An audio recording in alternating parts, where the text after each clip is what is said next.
Hello, my name is Vincent Bizone, and welcome to this Delta Dynamics video, 20 Common Job Shop Mistakes.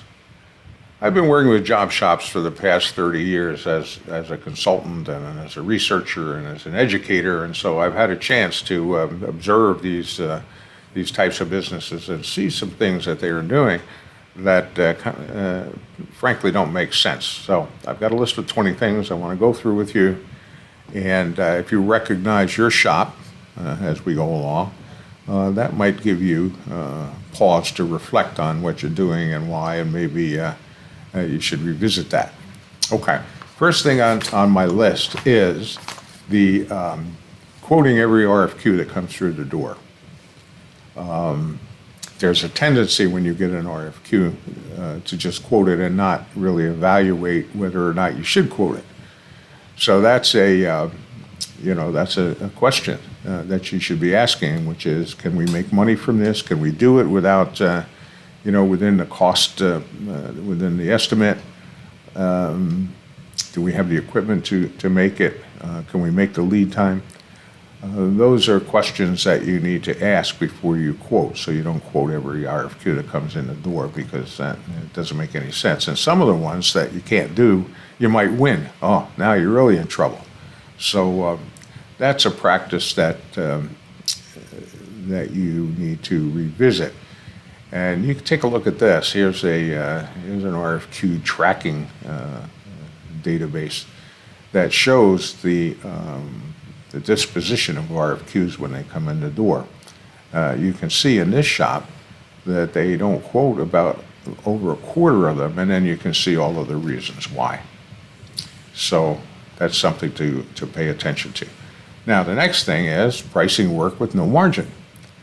Sometimes when things get slow, the tendency is to want to get the work and bid the lowest possible price, which is no profit margin.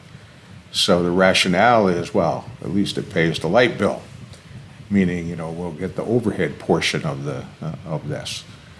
But sometimes if you make a mistake, you don't have any room there, and so your overhead contribution gets significantly reduced. The next thing is selling customers on too short a lead time just to get the order. And so we do that and then throw that order over the wall to the shop and let the shop deal with it. And if the shop is loaded, that's going to create problems, because now you're going to have to figure out, how can we make this thing and deliver it on time, given all the work that we have and all the other delivery dates that we have to meet. So the best policy here is that before you sell those kind of orders or take those kind of orders, is the best thing to do with those kind of orders is go and talk to the shop person who runs the shop, and ask them, can we do this or not? And if they say no, then don't quote it. If they say yes, quote it, and you won't create problems. But if you don't do that and you don't have the capacity to make it, that means you're starting to bump things around, and it's robbing Peter to pay Paul. And the next thing you know, you run up costs that you don't even see. So not a good practice. Next thing, not following up on bids to see why you lost them. You bid on work and you don't get the job. Why? And it wouldn't hurt. In fact, it would be quite beneficial to pick up the phone and call the buyer and ask them, why didn't we get this order? Now, some places will tell you and some places won't, okay? But when they do, then that's valuable information for you to consider in terms of continuous improvement, or how you want to deal with that. Okay, next item on the list. You think it's always about price, okay? It's not always about price. Half the time it's about lead time. And we did some research on this, and you can see from this graph that half the time when we bid an order, we got the order back within 3 days, okay? Half the time. And the other half the time, the orders kind of went out over the rest of the month. But half of them came in like right away. And the reason for that is that They needed that work quickly, okay? And if you get your bid in front of the customer before the next guy, and you've got a lead time that the client can live with, the customer can live with, the probability of getting that order is increased. Okay, the next thing, you're not building and using a quote database, okay? This is an important tool to have in your arsenal of tools, because what you can do is you can track the quotes, the dollars, how much you won, if you won, where the good customers are. You can find customers where you're bidding and you never get any work from. So to continue bidding on that work is a fool's errand. You don't want to do that. Okay, the next thing. You can see in this quote database, there's quite a bit of information in here, and you don't have to do this like all the time. You don't have to continually run it. You can do it on an episodic basis, if you will. Every now and then, let's say, maybe every quarter, you put a table like this together and you see where your business is coming from, and you can see where you're making money and so on. So that's an important tool to have. Now, when it comes to measuring performance, there's a tendency to not do a post-mortem on orders. That is, after they're shipped, you don't look at them, they just get shipped. And the problem there is that you don't know if you made or lost money on that order, and you don't know whether it's shipped on time or not. So those are two things that are really important, and they're the overall metrics, if you will, for the performance of your shop. The goal is to ship on time continuously and to bring the order in under the estimate. So that's your overall performance. And you can see here's a tool you can use that at the end of the line, so to speak, when you ship the order, you can log it in and see whether it made money or lost money, or if it was shipped on time and so on. And then there are some of them that are bad enough to investigate, as you can see here, and that there are others that are just fine. Like the first one on the list is fine. It came in at the estimate and it went out on time. So that's what you're striving to do with every single order. Okay. Next thing is the lack of a pre-production department or a pre-production function. In other words, the way a job shop works, it's got kind of three big steps. The first step is bringing the work into the shop. Okay, I call that the front end. So the front end of the business brings the work in. And then the next thing that should happen is called pre-production. In a pre-production, there's a whole variety of things that need to be done or could be done before you release that order to the shop floor. And if you release an order to the shop floor that they can't produce for one reason or another, they don't have the information of the parts or the whatever it is that they need, that order gets hung up in production. It gets to a point, can't go any further, right? Because it's lacking whatever. You tend not to manage with data. A lot of shops collect a lot of data, and then they don't know how to use it. They don't know how to act on it. And one of the things that I do with my clients is to install a weekly performance, what we call our weekly performance report. And as you can see from this image, there's on the left column, those are all metrics that you can are typically measured, and it's up to you to figure out what they are. But there are lead time things, and there's all kinds of metrics there, and it's also graphs. So every week you enter data into these categories, and it updates the graphs, and so you can get trends and so on. But it provides a comprehensive way of gathering and analyzing information that covers the whole quotes to cash process, and even further into the front end, the generation of leads and so on. Anyway, this is an excellent tool to put in place rather than the fragmented approach to data that many shops are stuck with, if you will, or employ. Okay. Another mistake is failing to continuously work on cutting lead time. As we saw from that graph before, half the time you win an order because your lead time is shorter than the next guy. Well, you know what? That's kind of an ongoing thing, is to be looking for delays in the business process. Where are the delays? Delays are the operating concept. So one of the things that you can do is you can send an email out, or a communication of some sort, to everybody that you can in the shop, and you ask them to fill in the blank.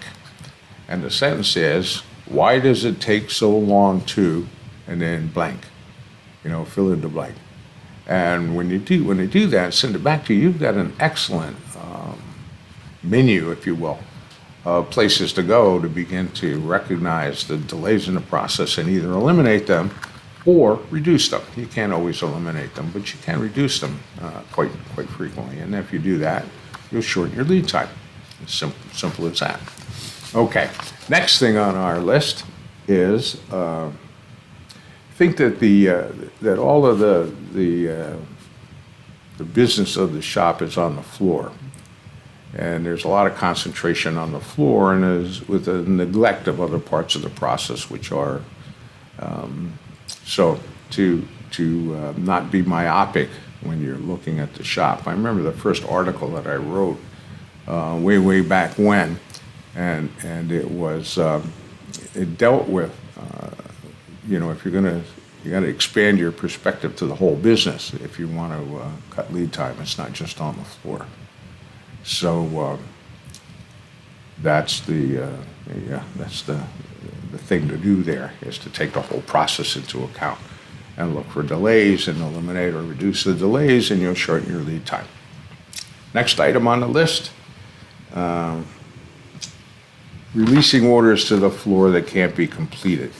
Now, if you have a pre-production process and you have a bunch of things that need to happen before you release the order to the floor, if you don't do that and you release the orders and it can't be completed on the floor, and you do that because maybe it's slow and you want to keep the guys busy, and so you do that, but what happens is that order gets stuck in the process somewhere, and then it costs more to get that job out the door than it should. Okay. All right. The next thing is you're keeping overruns in inventory. Sometimes in a shop you'll have a short run, 50, 100 pieces, whatever it is, and you'll start with a couple, 3 extra pieces, because during the process, if something goes wrong with one of them, you don't have to start all over again. You've got a spare, so to speak, that will fill in. Now the problem is that let's say that you complete the order and you don't use up any of those extras. So now let's say you got three of these parts that you're now going to put in inventory. Well, guess what? They have absolutely no market value. There's no reason to keep them and to store them and to pay the inventory, the cost of storing inventory. Okay, so figure out what you want to do with these. You could either give them to the customer, say, look, we started 30 and, you only wanted 25 and, here's the extra ones. Because, recognize that the customer has already paid for these. Okay, when you submit your bid and you win the work for however many of these parts there are, and you choose to run a couple of extra ones, the customer's already paid for those. It's all part of the price.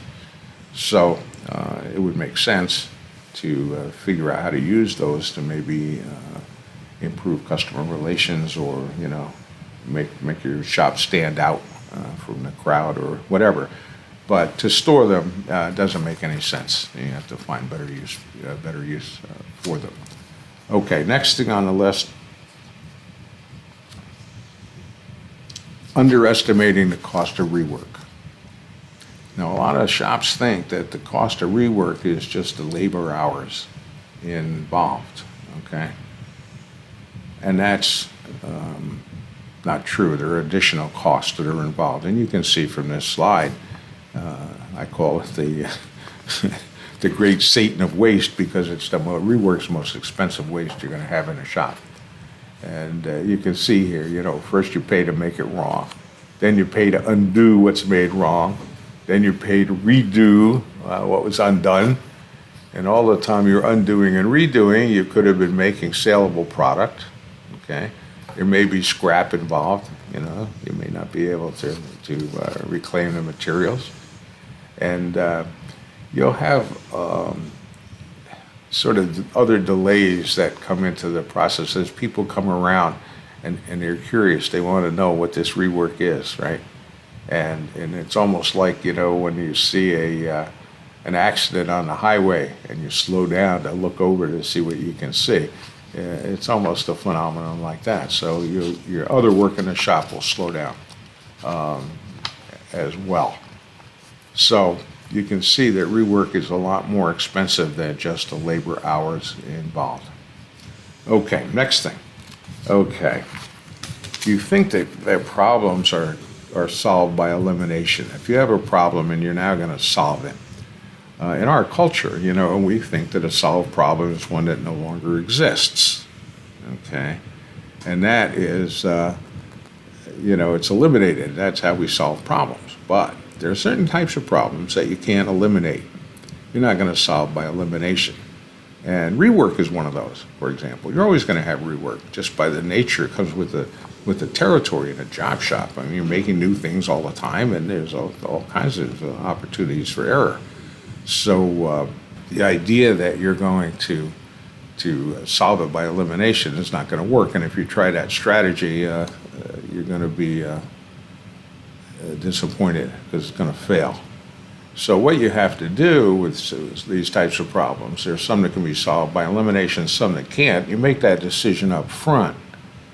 And then your strategy is either elimination, if it can be eliminated, or it's to reduce it. It's amelioration. You make it shorter, less frequent.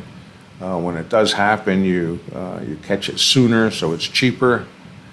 So that's the whole approach to problem solving. And this is not just in job shops. This is any company kind of operates on that business of not being able to distinguish. It's not distinguishing whether this is a problem that can be solved by elimination or by amelioration. Okay, next item on the list. A lot of job shop owners think that they can manage their shop with the financials. Okay, and they get their financials and they look at that and they think that that's going to tell them much. Problem with that is, first of all, it's old information. You get the financials, maybe the middle of the next month after the close of business. And in those financials is information from week 1, which is 6 weeks old already. Week 2, 5 weeks. Week 4, 3 weeks, so on. So it's old data. And it doesn't